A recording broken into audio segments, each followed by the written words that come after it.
वो उम्र के उस दौर से गुजर रही थी जहाँ बच्चे अक्सर बहुत जल्दी बहक जाते हैं और उनका संभलना बहुत ही मुश्किल हो जाता है। काजल भी उसी दौर से गुजर रही थी। आजकल देख रही हूँ पढ़ने में जरा भी मन नहीं है तुम्हारा। पढ़ती तो हूँ मम्मी। काजल आजकल अपनी ही दुनिया में खोई रहती थी। वो पढ़ाई में कमजोर थी जिसकी वजह से उसके स्कूल में रोज डांट पड़ती थी, इसीलिए उसका स्कूल जाने का बिल्कुल भी मन नहीं करता था। जैसे तैसे 11वीं पास करके काजल 12वीं में आ गई। अगले दिन जब काजल स्कूल में गई तो क्लास टीचर ने क्लास में आकर बताया, बच्चों मेरा स्कूल से ट्रांसफर हो गया है। कल से तुम्हें तुम्हारे नए क्लास टीचर रितेश सर पढ़ाएंगे। ये सुनकर बच्चे बहुत खुश हुए क्योंकि पुराने क्लास टीचर बहुत ही अकड़ू किस्म के थे। अगले दिन जब क्लास में रितेश की एंट्री हुई तो काजल उनको देखती रह गई। गुड मॉर्निंग बच्चों, मैं आज से तुम्हारा नया क्लास टीचर हूँ। मेरा नाम रितेश है। सिया, ये सर तो बहुत ही स्मार्ट है। काजल, हमें उनके स्मार्ट होने से क्या फर्क पड़ता है? हमें तो केवल अच्छी पढ़ाई चाहिए। आज हमारा पहला दिन है तो आज सब बच्चे मुझे अपना इंट्रोडक्शन देंगे। आज हम बातें करते हैं और कल से पढ़ाई शुरू करेंगे। सब बच्चों ने नए सर को अपना परिचय दिया, मगर काजल के बोलने से पहले ही उसके दिल की धड़कन बढ़ने लगी, कानों में घंटियां बजने लगी। वो कुछ नहीं बोल पाई। तुम क्यों चुप हो? क्या तुम्हें मेरी आवाज नहीं आई? नहीं सर, वो बस मैं आपको देख रही थी। नो सॉरी सर, मैं आपकी बातें सुन रही थी। कोई नहीं, ये बताओ तुम्हारा नाम क्या है? सर मेरा नाम काजल है। अच्छा काजल, यानी जैसे हम आंखों में लगाते हैं। ये सुनते ही काजल ने रितेश की आंखों में देखा और शर्मा गई।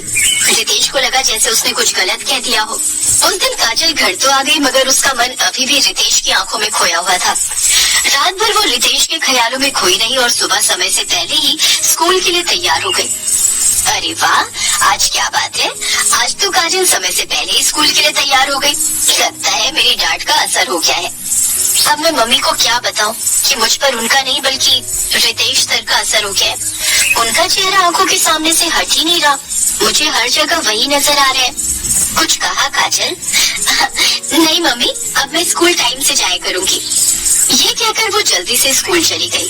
रितेश सर के क्लास में आते ही काजल के चेहरे पर मुस्कान आ गई। सब बच्चों ने अपनी कॉपी किताबें खोल ली मगर काजल अभी भी रितेश सर को देखकर मुस्कुरा रही थी। काजल, तुम्हारी स्माइल बहुत प्यारी है, मगर इसी तरह पढ़ाई छोड़कर मुस्कुराती रहोगे तो सब तुम्हें पागल समझेंगे।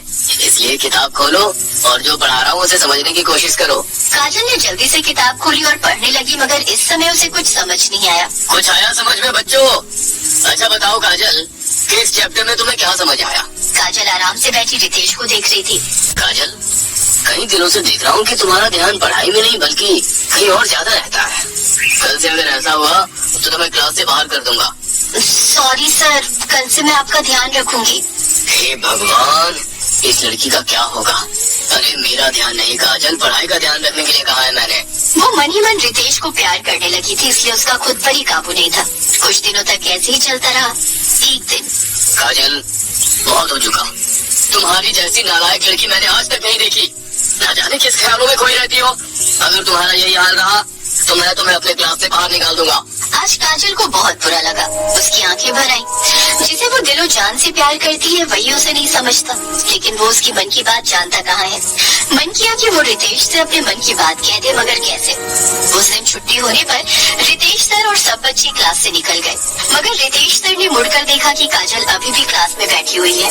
वो उसके पास गए और पूछा, सब बच्चे क्लास से निकल गए और तुम अभी भी यहाँ अकेली बैठी हो? अरे काजल, ये क्या, तुम्हारी आंखों में आंसू, तुम रो रही हो? चुप होकर बताओ, किसी ने कुछ कहा क्या तुमसे? सर, आप मेरे लिए क्या है ये मैं आपको नहीं बता सकती, लेकिन जब आप सबके सामने मेरी इंसल्ट करते हैं तो मुझे बहुत बुरा लगता है। काजल, तुम बहुत अच्छी लड़की हो, लेकिन तुम्हारी समस्या क्या है? तुम पढ़ाई पर ध्यान क्यों नहीं देती? देखो, अगर तुम पढ़ोगे नहीं तो फेल हो जाओगी। तुम क्लास की सबसे वीक स्टूडेंट हो, क्या तुम ये बात नहीं जानती हो? मैं कुछ नहीं जानती सर, सिर्फ मैं इतना जानती हूँ कि मैं आपसे प्यार करती हूँ। मैं आपसे हटकर कुछ सोच ही नहीं पाती और इसी वजह से मेरा पढ़ाई में बिल्कुल मन नहीं लगता। चुप करो काजल, ये तुम क्या कह रही हो? मैं तुम्हारा टीचर हूँ, तुम मेरे बारे में ऐसा सोच कैसे सकती हो? मेरी सोच पर मेरा वश नहीं है सर। जब से आपको देखा है आपसे दूर जाने का मन ही नहीं करता। अगर आप मुझे नहीं मिले तो मैं मर जाऊंगी।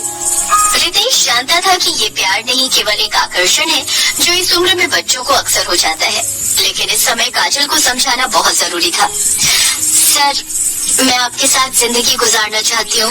मैं भी यही चाहता हूँ काजल, लेकिन तुमसे कभी कह नहीं पाया।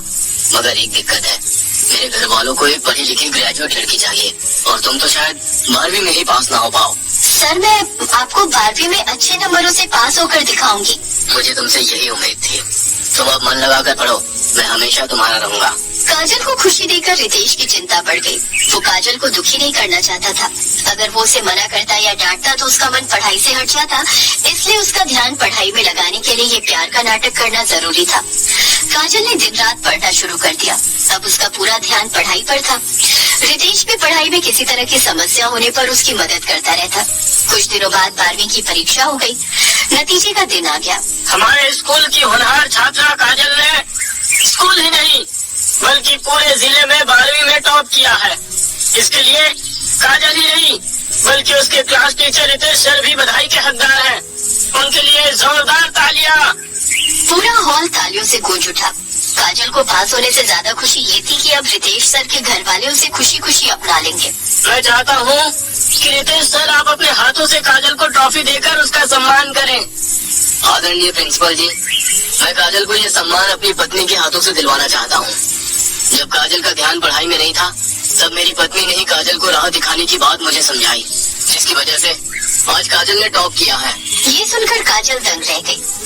रितेश सर की पत्नी, यानी वो शादीशुदा है? केवल मैं अच्छे नंबरों से पास हो जाऊं इसलिए उन्होंने मुझसे वो सब झूठ बोला। लेकिन आज मैं इतने अच्छे नंबरों से पास हुई हूँ, इस सब की वजह रितेश सर है।